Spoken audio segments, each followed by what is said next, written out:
જંબુસરની યુવતીનું નકલી marriage certificate બનાવનાર ધોરણ 10 નાપાસ ભરત વણકરની પોલીસે ધરપકડ કરી કોર્ટમાં રજૂ કરતા 3 દિવસના રિમાન્ડ મંજૂર થયા છે। હું જંબુસરથી છું અને હું પ્રોફેશનથી એક ડૉક્ટર છું। હું તમને જે એક્સપ્લેનેશન આપી રહી છું હું તમને ક્લિયર કરવા માંગુ છું। આ એક્સપ્લેનેશન કોઈપણ જાતના દાબ દબાણ વગર કે કોઈપણ જાતના પ્રેશર વગર કે કોઈપણ જાતના ડર વગર હું તમને એક્સપ્લેનેશન આપી રહી છું। હું છેલ્લા 3 વર્ષથી એક મુસ્લિમ યુવક સાથે રિલેશનશિપમાં હતી અને અમે મેરેજ કરવાનું ડિસાઇડ કર્યું અને તેના માટે અમે લીગલ વેમાં જ મેરેજ કરવાનું નક્કી કર્યું છે અને તેના માટે અમે કોર્ટમાં પણ એપ્લિકેશન આપેલ છે। ભરૂચ જિલ્લાના જંબુસર પોલીસ મથકમાં ફરિયાદીએ તેણીની દીકરી સાથે ફૈઝલ મસ્જિદ દિવાન નામના ઈસમ સાથે કોર્ટ મેરેજ કરી લીધા હોવાના વિડીયો ફરિયાદીની દીકરીએ વાયરલ કર્યા બાદ ફરિયાદીએ પોતાની દીકરી ગુમ થઈ હોવાની ફરિયાદ જંબુસર પોલીસ મથકમાં કરતા જંબુસર પોલીસ મથકમાં ફરિયાદીની દીકરીના પક્ષેથી તેણીએ court marriage special marriage act મુજબ કર્યા હોવાનો દાવો કરી મેરેજ સર્ટિફિકેટ જંબુસર પોલીસ સમક્ષ રજૂ કરી મેરેજ સર્ટિફિકેટ જે વડોદરાની કચેરીમાં નોંધણી દર્શાવી ત્યાં તપાસ કરવામાં આવતા મેરેજ રજિસ્ટ્રેશન સર્ટિફિકેટ બોગસ હોવાનું સામે આવતા જંબુસર પોલીસમાં ફરિયાદીએ તેણીની દીકરી સાથે ફૈઝલ દીવાને નકલી મેરેજ કરી ગંભીર ગુનો કર્યો હોય તે મામલે ફરિયાદ નોંધાવતા પોલીસે ફૈઝલ દીવાનની ધરપકડ કરી તેના 2.5 દિવસના રિમાન્ડ મેળવતા અનેક ચોંકાવનારી કબૂલાતના પગલે પોલીસની તપાસ ધમધમી રહી છે। નકલી મેરેજ સર્ટિફિકેટ મુદ્દે ફૈઝલ દીવાનના રિમાન્ડમાં તેને આ મેરેજ સર્ટિફિકેટ મેરેજ કચેરી નજીક વકીલ આસિસ્ટન્ટ તરીકે ઓળખ આપનાર ભરત રૈજી વણકર નામના ઈસમે ફૈઝલ અને હિન્દુ યુવતીના દસ્તાવેજ લઈ કેટલાક કાગળિયાઓમાં સહીઓ કરાવી મેરેજ સર્ટિફિકેટ બનાવી આપ્યું હોય અને તે મામલે ભરત વણકરને રૂપિયા પણ ચૂકવવામાં આવ્યા હોય જેના પગલે પોલીસે વડોદરાથી નકલી મેરેજ સર્ટિફિકેટ આપનાર ભરત રૈજી વણકરની ધરપકડ કરવામાં આવતા અને તે વકીલ છે કે કેમ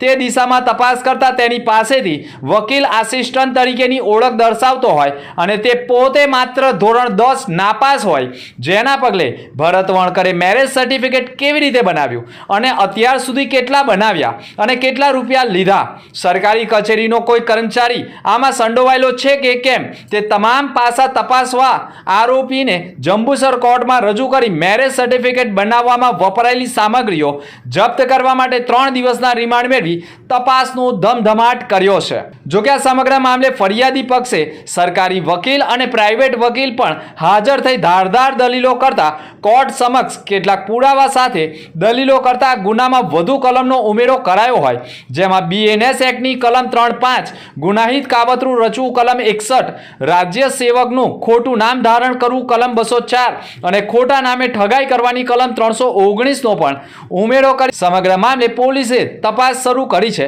અને આ કેસમાં હજુ અન્ય લોકોની સંડોવણી હોય તો તેમની ધરપકડ પણ કરવામાં આવનાર છે। આ બાબતની માહિતી પણ ડીવાયએસપી પીએલ ચૌધરીએ આપી હતી। જંબુસર પોલીસ સ્ટેશનમાં તારીખ 17/8/2024ના રોજ બોગસ લગ્ન પ્રમાણપત્ર બનાવેલું હતું જે બાબતનો એક ગુનો દાખલ થયો હતો જે ગુનામાં અગાઉ એક તહોમતદાર ફૈઝલ મસ્જિદ દિવાન નાઓને આ ગુનાના કામે ધરપકડ કરવામાં આવેલી હતી અને જેમની તપાસ દરમિયાન બીજા એક તહોમતદાર ભરતભાઈ રૈજીભાઈ વણકર નાઓનું નામ ખુલવા પામેલું હતી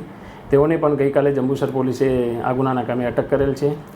અને એ ગુનાની તપાસ દરમિયાન આજરોજ નામદાર કોર્ટમાં રજૂ કરતાં તેમને દિન 3ના રિમાન્ડ મળેલ છે અને આ ગુનામાં હજુ પણ બીજા જે પણ વ્યક્તિઓ સંડોવાયેલ છે તેમની પણ ધરપકડ કરવામાં આવશે।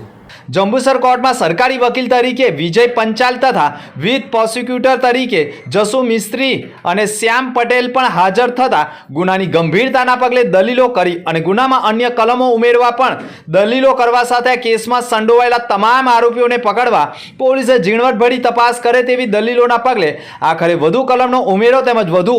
વડોદરાથી ઝડપાયેલા આરોપીના 3 દિવસના રિમાન્ડ મંજૂર કર્યા બાદ કેસમાં હજુ અન્ય આરોપીઓનું પગેડું મેળવવાના પ્રયાસો પોલીસે કર્યા હોવાનું પણ જાણવા મળ્યું છે। જો કે આ મામલે વકીલ દ્વારા પણ માહિતી પૂરી પાડવામાં આવી છે। જંબુસરની અંદર જે હાલ મેટર ચાલી રહી છે જે ઘણી સેન્સિટિવ છે અને તેમાં નામદાર કોર્ટની અંદર કલમનો ઉમેરો થયો છે જે કલમમાં હાલ આરોપી ભરત વણકર જે પોતાનો કાર્ડ વિઝિટિંગ કાર્ડ વકીલના આસિસ્ટન્ટ તરીકેનો છપાવી અને મેરેજ સર્ટિ જે બનાવ્યું છે તે બોગસ બનાવ્યું છે। એ અંગે ગઈકાલે એમને 3 દિવસના રિમાન્ડ આપ્યા છે નામદાર કોર્ટ દ્વારા। અને હાલ આ ગુનાની અંદર હજુ બીજા ઘણા બધા એવા વ્યક્તિઓ જે છે કે જેમને પાછળથી આ લોકોને કોઈ ને કોઈ રીતે બોગસ ડોક્યુમેન્ટ્સ બનાવવા અને તે લોકોના લગ્ન સર્ટિફિકેટ બનાવવા માટે ખોટા ડોક્યુમેન્ટ્સ ઊભા કર્યા છે, ખોટી સહીઓ કરી છે, એવા ઘણા બધા વ્યક્તિઓ પકડવાના બાકી છે અને ઘણા બધાના નામ ખુલવાના પણ બાકી છે. નામદાર કોર્ટ દ્વારા આરોપીને 3 દિવસના રિમાન્ડ આપેલા છે. હાલ એક આરોપીનું નામ ખુલેલું છે, જે આરોપી પોતે વકીલ છે અને બરોડામાં પ્રેક્ટિસ કરે છે. એવા વ્યક્તિનું નામ પણ ખુલેલું છે. છોકરીની પાસે ભોગબનનાર દીકરી, જે દીકરી પાસે ગોલ્ડનો સેટ લઈ જવામાં આવ્યો છે, એ ગોલ્ડના સેટને મુથુટ ફાઇનાન્સમાં મૂકી એની પાસેથી પૈસા પડાવવામાં આવ્યા છે અને એ પૈસા અલગ અલગ રીતે બધા ચાવ કરી ગયેલા છે, જે દીકરીને પણ હાલ ખબર નથી કે એની જોડે પણ છેતરપિંડી થઈ રહેલી છે. તેમ છતાં આ લોકોએ ભેગા મળી અને એવા મોટા ગુનાને કૃત્યને અંજામ આપ્યું છે કે જેમાં સરકારી અધિકારીની સહીથી માંડીને સરકારી કર્મચારીના સિક્કા પણ ખોટા બનાવેલા છે. શું માનો છો આ ભરતભાઈ છે એ કોણ છે? ભરતભાઈ છે એ વ્યક્તિ પોતે વકીલના આસિસ્ટન્ટ તરીકે બતાવે છે, પણ એ કોઈ વકીલ નથી અને એક ટાઉટ જે ટાઉટ કે જેને વકીલાતનું નોલેજ નથી, જે બોગસ ડોક્યુમેન્ટ્સો કે દસ્તાવેજો બનાવવા માટે જાય છે,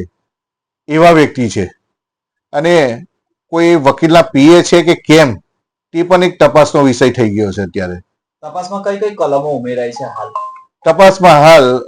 કલમ 3-5 એ જુદી જુદી વ્યક્તિઓ દ્વારા ભેગા મળીને ગુનાને અંજામ આપવો, બીએનએસની કલમ 61, બીએનએસની કલમ 204, બીએનએસની કલમ 319 અને બીએનએસની કલમ 344 નો ઉમેરો થયો છે.